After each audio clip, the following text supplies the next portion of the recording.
¿Cómo están, amigos? ¿Cómo les va? Muy buenas tardes. Ya estamos aquí con todo el entusiasmo, el equipo de Un Espacio para Ti, 560, para llevar a ustedes lo más relevante de este día 4 de septiembre, miércoles. Mucho movimiento, políticamente hablando, ya Javier nos dirá.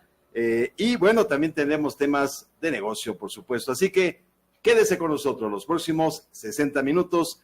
Un espacio para ti, 560 en Radio Chapultepec. Javier. Por 560 AM. Y tenemos hoy un programa variado. Tenemos a Fernando Belauzarán. Él es diputado, integrante de la Dirección Nacional del Partido de la Revolución Democrática, del PRD.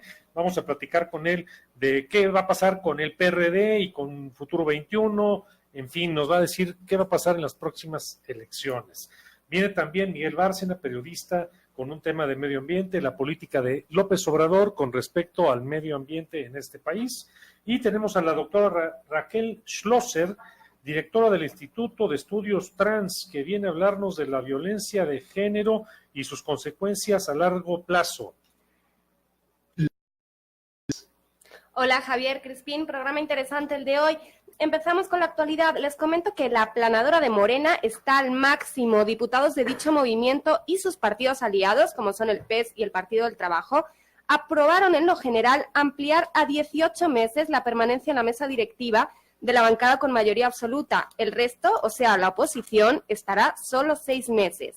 El presidente López Obrador calificó, atención, de vergonzosa la intención de la mayoría morenista en el Congreso de permanecer más tiempo en la mesa directiva. Le escuchamos. Nadie puede estar por encima de la ley. Al margen de la ley nada y por encima de la ley nadie.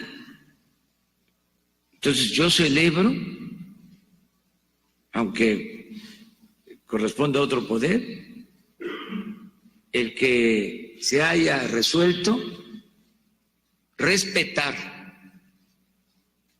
la ley. En el caso del Poder Legislativo. Es decir, que no se haya modificado la ley orgánica en el Poder Legislativo. Porque eso no debe de ahora sí permitirse. Mira, lo que yo aplaudo a López Obrador, francamente, porque lo que quería pasar aquí es una gandalle de Morena en el nombre de Porfirio Muñoz Ledo, de quedarse en la mesa directiva más tiempo, de lo que se había acordado desde antes, ya que antes era rotativo, no permitían que el partido que tenía la mayoría se quedaba un periodo, el primer periodo, y después pasaba a otros partidos, así había participación múltiple. Yo le aplaudo a López Obrador que haya puesto en su lugar a la gente de Morena que quería hacer esto.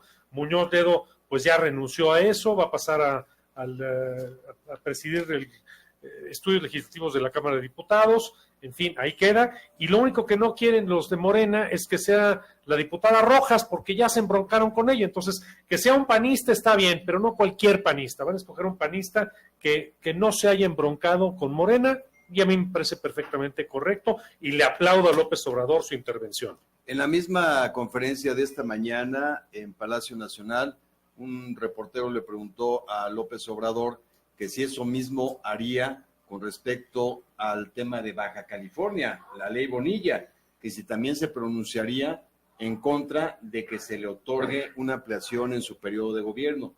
Y dijo que bueno, que no se podía meter, pero que también sería lo correcto que no se ampliara de esa manera como se manejó el tema. Es totalmente anticonstitucional. Si la gente ya votó por un gobernador para 2 años, no se puede después de la votación decir, bueno, pues siempre que sean 5, que sean 10, que sean... No se puede, o sea, no se pueden cambiar los periodos de gobierno que están establecidos antes de que entre alguien en ese periodo. Entonces, me parece muy bien lo de la Cámara de Diputados, le toca al PAN, a X panista, y me va a parecer muy bien cuando la Suprema Corte eche para atrás la ampliación de gobierno de Bonilla. ¿Sabes quién se quedó con un palmo de narices, como se dice? Mario Delgado, porque él ya estaba celebrando. ¿Te acuerdas de aquella famosa Roque Señal?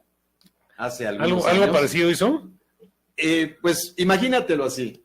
Imagínate a Mario Delgado celebrando el que hayan agandallado, sí, prácticamente, el permanecer más tiempo en la presidencia de... Para los que no saben lo que es la Roqueseñal, es un movimiento de un antiguo diputado del PRI, cuando pasó una ley en la época de Cedillo, ¿no? Sí. Que emula un acto sexual forzado. Roque Villanueva, una señal muy Humberto mexicana. Roque Villanueva. Se le va como diciendo, ya no los... Exacto. Entonces, si ahora estaban haciendo lo mismo, pues se les cebó también. Entonces, qué bueno. Para atrás. El Congreso de Veracruz aprobó por mayoría calificada separar de manera temporal a Jorge Winkler Ortiz del cargo de fiscal general del Estado por no cumplir con la revalidación del certificado de confianza.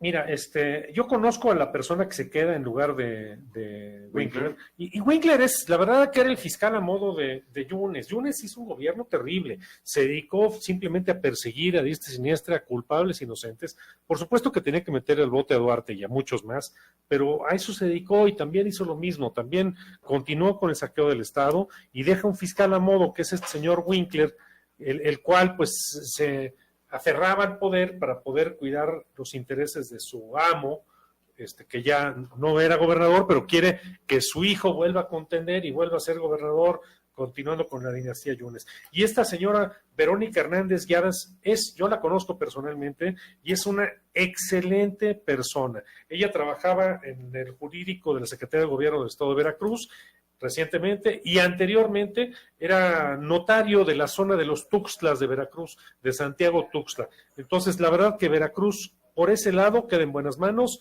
Yo lo único que le pediría a Verónica es que sea muy estricta con la delincuencia y que el que la haga, pues que vaya al bote y que no los deje salir, porque en Veracruz hay demasiados crímenes violentos, hubo demasiado saqueo al erario público, y hace falta una persona como Verónica para que haga las cosas de manera ejecutiva, de manera decente en esta fiscalía. Es el estado con mayor número de crímenes actualmente. Veracruz está considerado en el ranking, según las estadísticas, como el estado donde más homicidios dolosos se presentan todos los días, y tienen un gobernador que francamente no se le ve capacidad para gobernar, se le ve muy limitado en su capacidad como líder, y los veracruzanos ya no quieren escuchar más, Javier, perdón, ya no quieren escuchar más de que nos dejaron un cochinero, ya no quieren escuchar más eso. Votamos por ti para que tú resuelvas el cochinero que dices que dejaron. Entonces, lo que quieren los ciudadanos veracruzanos, así como del resto de otros estados del país, resultados. Sí, mira, yo creo que hay mucha molestia, pero entendamos también que sí, Duarte dejó un relajo y Yunes lo dejó peor.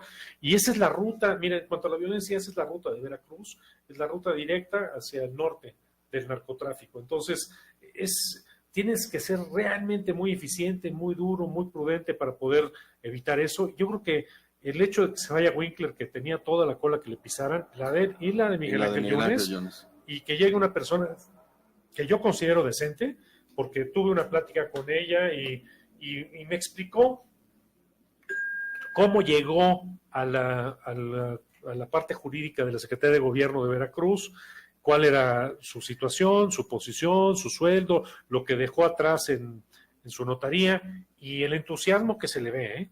Yo le doy un voto de esperanza a Verónica Hernández Guiadas para que vaya resolviendo los muchísimos problemas que tiene el Estado de Veracruz. En los próximos 2 años, el gobierno federal pretende invertir 25,000 millones de pesos para rescatar la producción de las 6 refinerías existentes en el país, cifra considerada, sin embargo, como insuficiente. Actualmente, les comento, 5 de las 6 refinerías trabajan a menos del 42% de su capacidad, según siempre el primer informe de gobierno, y se pretende elevarla al 70%. Únicamente, atención, la refinería de Guanajuato, llamada Ingeniero Antonio M. Amor, trabaja al 63% de su producción. Mira, aquí podemos decir muchas cosas. Primero, la refinería Dos Bocas, esa que nunca va a empezar a trabajar, tenía un costo de 8,000 millones, o sea, 160,000 millones de pesos aproximadamente. Fíjate, 160 por ser una refinería que, si bien nos va a empezar a producir gasolinas dentro de 6 o 7 años, si bien nos va, contra 25,000 que sí son insuficientes, pero Si fueran 40,000, con eso alcanza, para llevar estas refinerías a lo mejor una cifra alrededor del 70% de capacidad, lo que generaría mayor producción de combustibles, por mucho, más del doble que lo que sería la refinería de Dos Bocas. Entonces, yo creo que es el camino correcto, que hay que ponerle un poquito más de dinero a lo que ya está para subir la capacidad de producción y dejar a un lado el proyecto, el programa, ese elefante blanco, esa refinería de 2 pozos sin fondo que está promoviendo López Obrador en su estado natal. El metro de la Ciudad de México, estamos de cumpleaños, llega a medio siglo de vida. Sin embargo, llega, como decimos, a estos 50 años con finanzas poco sanas y una flotilla de trenes antiguos cuya vida útil terminó hace tiempo, lo que disminuye la calidad del servicio que brinda diariamente a más de 5 millones de mexicanos. Sí, también tienen una línea 12 que es un riesgo por ahí, los que se suben a esa parte del metro están tomando un riesgo permanentemente, va muy despacito porque cuando da vuelta, y es generado por la corrupción, la corrupción en el gobierno de Marcelo Ebrard en la línea 12 fue terrible, y eso generó, cambiaron de proveedor para cobrar 2 veces la mordida, de proveedor de trenes, entonces eso generó que los trenes, que iba a ser neumático y después fue férreo. Neumático quiere decir que van con unas llantas, pues digamos de goma, como las de los coches, y férreo es como ferrocarril. No es lo mismo, uno va sobre rieles y el otro no. Entonces, es diferente completamente la ingeniería de uno y de otro. Cambiaron y eso generó que esa línea funcione bastante mal. O sea, al metro lo que tienen que hacer es meterle dinero. Es el futuro para esta ciudad.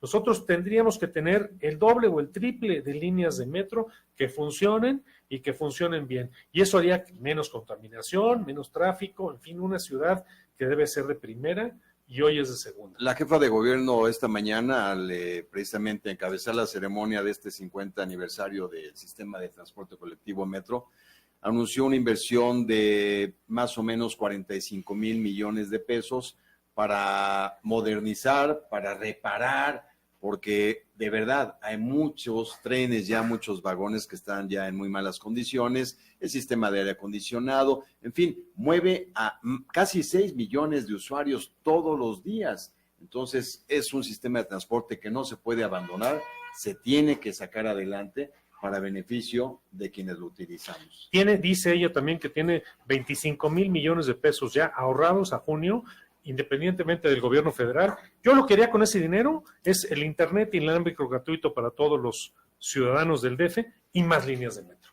Hacemos una pausa, amigos, la primera de esta hora, y regresamos con una entrevista vía telefónica. Fernando Belaunzarán estará aquí con nosotros. Un espacio para ti, 560, Radio Chapultepec.